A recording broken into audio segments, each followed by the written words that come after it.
Salut tout le monde, c'est Ludo. Toutes les personnes n'ont pas la même facilité à se projeter, et c'est un sujet qui revient souvent avec ma femme Valérie, qui malgré les schémas, les plans, les explications, et même parfois les gesticulations, a toujours la même incompréhension.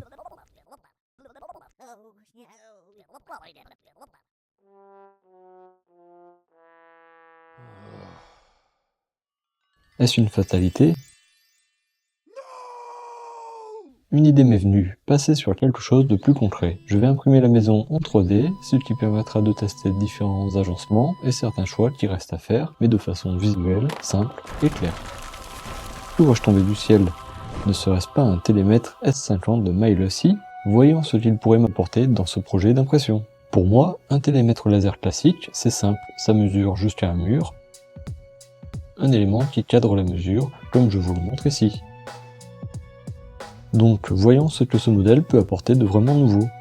Pour commencer, je vais mesurer ce petit bout de toiture. Il n'est pas très haut, mais il y a quelques obstacles.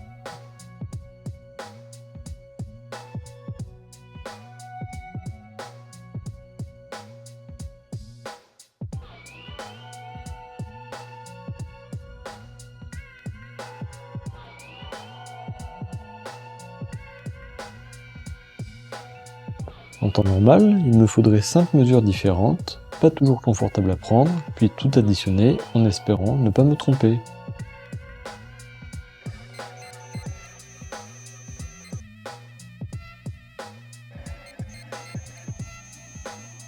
Pour ces mesures, il m'aura fallu environ 5 minutes en conditions réelles pour un résultat de 4,81 m.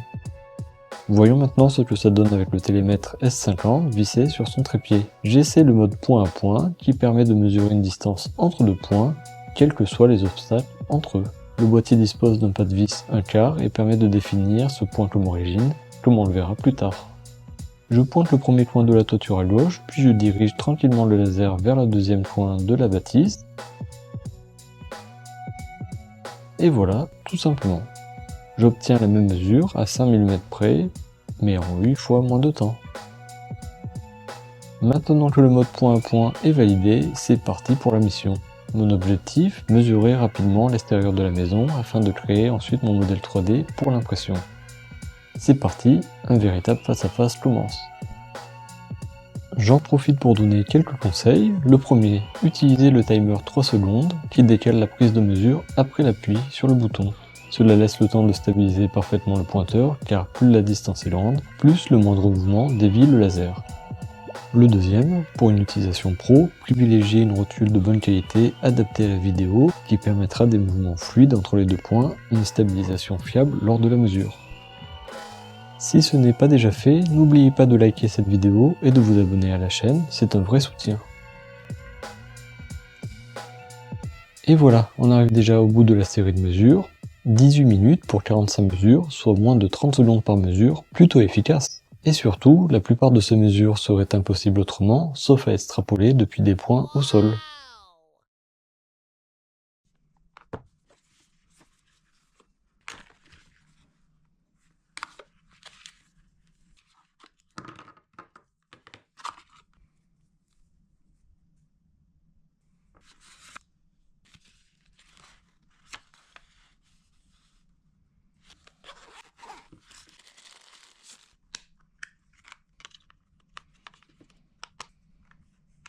Et voilà son premier réveil. Voici la référence de mesure sur le pas de vis.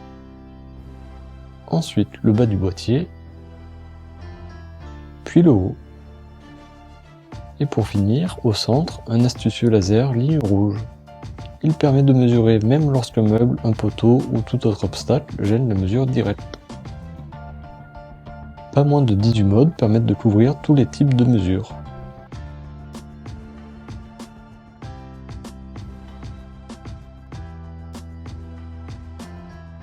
Ici, un petit test de surface.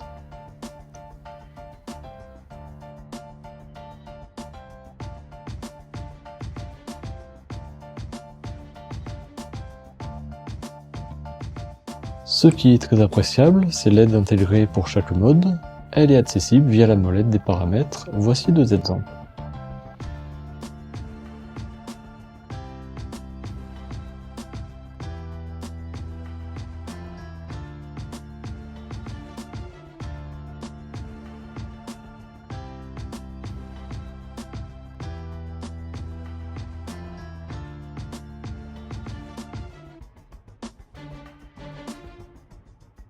Il existe aussi un mode de distance indirecte, plus tolérant que le mode point à point et qui ne nécessite pas de trépied.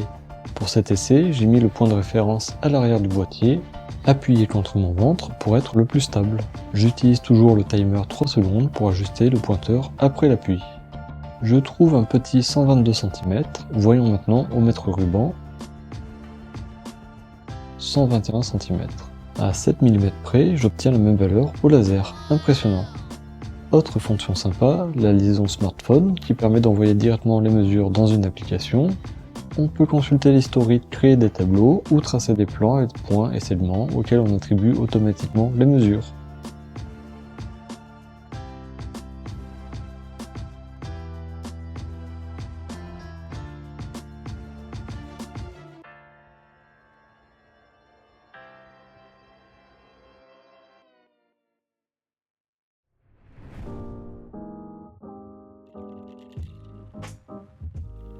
Un petit tour dans les paramètres, on y retrouve une large gamme d'unités, le Bluetooth, la rotation automatique de l'écran, l'étalonnage, les timers 3 ou 5 secondes, ou rien du tout, le choix du fond blanc ou noir, la taille de police, les bips, un niveau à billes, les favoris par mode et bien sûr la langue d'affichage.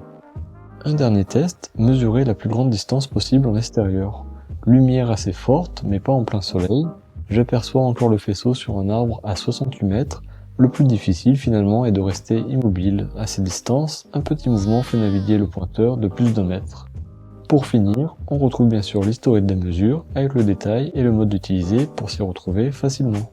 Je remercie MyLucy pour leur confiance et pour m'avoir permis de découvrir ces fonctionnalités incroyables. Honnêtement, je ne savais même pas que ça existait. Merci à vous d'avoir regardé cette vidéo. La suite des travaux arrive très bientôt. À bientôt sur Renovum.